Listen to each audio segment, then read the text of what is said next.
থাকবে না, কারোর জন্য কোনো প্রতিশোধ থাকবে না। একটা সুন্দর হাদিস শোনাই। নবীজি বলেছেন, আমার জীবনের সবচাইতে বড় আমল কি তোমরা জানো? সাহাবা একরাম বলল, ইয়া রাসূলুল্লাহ, বলেন কি আমল যেটা সবচেয়ে বড় আমল? নবীজি বলেন, কোন তাহাজ্জুদ নয়, এটা কোনো দান নয়। ইন ইসতাতা'তা আন তুসবিহা ওয়া তুমসিয়া ওয়া লাইসা ফি কলবিকা গাশশুন লিআহাদিন ফাফআল যালিক ওয়া যালিকা মিন সুন্নতি ওয়া মান রাগিবা আন সুন্নতি ফালাইসা মিন্নি। নবীজি বলেন, আমার জীবনের সবচেয়ে বড় সুন্নাত আমল হচ্ছে তুমি এক রাত কিংবা একটা দিন এমনভাবে অতিবাহিত করবে যে তোমার হৃদয়ে কারোর জন্য কোনো হিংসা বিদ্বেষ থাকবে না। এটাই আমার সবচেয়ে বড় আমল। সুবহানাল্লাহ পড়েন আপনারা। একজন সাহাবী যে সবাইকে মাফ করে দিত, নবীজি তার ব্যাপারে দুনিয়াতে তিনবার জান্নাতের সুসংবাদ দান করেছেন। রংপুরের ভাইদের সুবহানাল্লাহ তো আসতে তো হইতে পারে না, জোরে সোরে সুবহানাল্লাহ পড়তে হবে তো। এজন্য আজ থেকে মাফ করব, রাজি আছেন তো ইনশাআল্লাহ?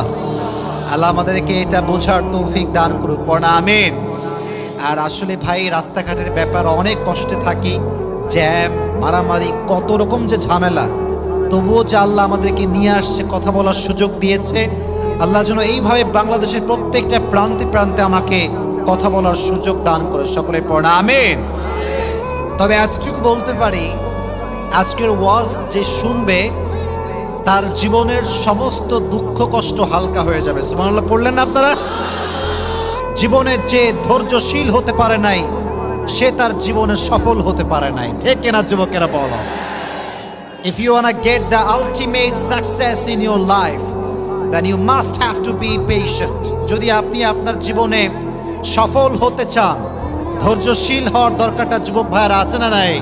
তাহলে আজকে আমাদের আলোচনার সেন্ট্রাল থিম বা সাবজেক্ট ম্যাটার হচ্ছে সবর। জোরে বলতে হবে, নামটা কি?